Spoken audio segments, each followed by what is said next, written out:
করছিস? আরে আমি তো সব আছি করার জন্য, তুই সব কাজ করিস না। যা যা যা, আমি করে নিচ্ছি ছোট, আমি না তোর বড় দিদি। যা, আমি করছি বলছি। যা, একদম কাজ করতে হবে না, তুই যা যা, ছাড় ছাড় ছাড়, এগুলো ছাড়।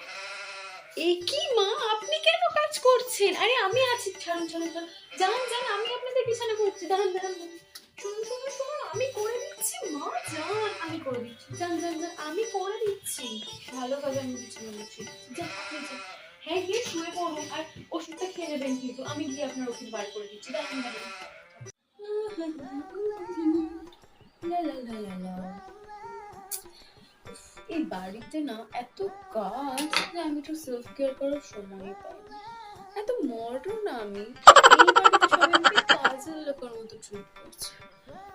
সকালে আমাকে মা কি বললো, জল ভরতে। আমি কি জল ভরার জন্য এই বাড়িতে এসেছি? সাজবো বুঝবো, পার্লারে যাবো, তা না, এত সুন্দর রূপ আমার। আর আমারও বরটা হয়েছে একটা জুতের, কোনো কমই না, শুধু আসবে গান্ডে পিন্ডে গিলবে আর ঘুমিয়ে পড়বে। কেন, বইয়ের একটু একটু ঝগড়াও করা যায় না? খেটে খেটে আমার চোখের তলে ডার্ক সার্কেল পড়ে গেল, ভালো লাগে না।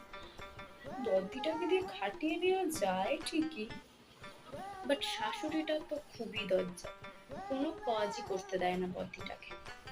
সব কাজ আমাকে করতে হলো সকালে, জল বললাম কতগুলো বোতল। এই শোনো, 10,000 টাকা দাও। কি মানে? হ্যাঁ অবশ্যই, 10,000 টাকা না দিলে আমি এই বাড়িতে থাকবো। আমার এখন শপিং করতে যেতে হবে, আর নেল এক্সটেনশন, চুলের হেয়ার কাট, অনেক কিছু আছে। তাও দেখি তাড়াতাড়ি 10,000 টাকা দাও, আমার আর ভালো লাগছে না, বেশি বেগুর বাই করলে না। জানো তো কি করতে পারি আমি? দাও দাও তাড়াতাড়ি দাও। 10,000 মানে 10,000, আমি 1 পয়সাও কম নিতে চাই না। চলো তাড়াতাড়ি বার করো। এই ব্যাগটা খালি হয়ে গেছে, ব্যাগটা ভরে দিতে হবে, না হলে তোমার বাড়িতে তুমি একাই থাকবে, আমি থাকবো তোমার সাথে। ও দিদি, এটা কোথা থেকে কিনেছো গো?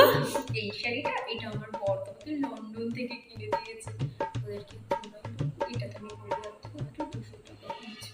কিছু বললে দিদি? না না, কি বলবো, এই শাড়িটা তো খুব সুন্দর, দেখবি দাঁড়া, দেখাচ্ছি তোকে আমি।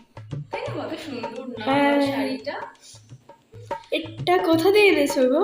এটা তো বললাম ও, লন্ডন থেকে হ্যাঁ, কিনেছি। বলছি আমার জন্য এটা এনে তো।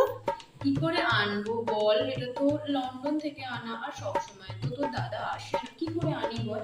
আর এর দামটা খুব কত? এক্সপেন্সিভ, $200। এখানকার মূল্যে তো হবেই না। আমার বরের ওখানে $200 মানে তো তোদের মাইনের সমান মাসে, কি করে আনবো বল? তুই টাকা জমা করবি, 1 বছর 2 বছরে টাকা জমে গেলে তারপর না দিস, তো দাদা এনে দেবে, ঠিক আছে? এখন আমি যাই, আমার অনেক কাজ আছে, বুঝলি তো। আসছি। বড়দি ভাই, এই সংসারে তুমি বড় হতে পারো, বাট সব থেকে বড় কিন্তু আমি, মানে টাকা দিয়ে। তুমি তো জানোই, বলো, তুমি, তোমার বর, তোমার ছেলে, তোমার মেয়ে, ফ্যামিলির 4জনই আমার বরের টাকায় খাচ্ছ। আর কি বলতো, এত খরচা হচ্ছে না, তো এই সংসারের বেশিরভাগ কাজটা তো তোমাকেই করতে হবে বলো। আর এইসব কাজ বাজ তো আমার দ্বারা হবে না, মানে আমি করবো না। সবে সবে চুল আর হাতটা ম্যানিকিউর করে এসেছি, চুলটা ঠিক করিয়ে এসেছি। সো তুমি তো বুঝতেই পারছো, যা যা কাজ আছে তুমি করে নাও, আর বাকিটা আমি দেখে নিচ্ছি। মানে হিসেব নিকেশ, বাজার পাতি, সব তো আমার বরের টাকাতেই হবে, এগুলো তো আমাকেই দেখতে হবে বলো, তাই না? তুমি কিছু মনে করো না, হ্যাঁ? বাড়ির যা যা কাজ আছে তুমি করে নাও, আমি একটু পার্লার থেকে হয়ে আসি, হ্যাঁ? আর এসব কথা আবার তোমার বরের কানে তুলতে যেও না, সে তো দাদার টাকায় খায়, খারাপ লাগতে পারে গো, ঠিক আছে? বাই।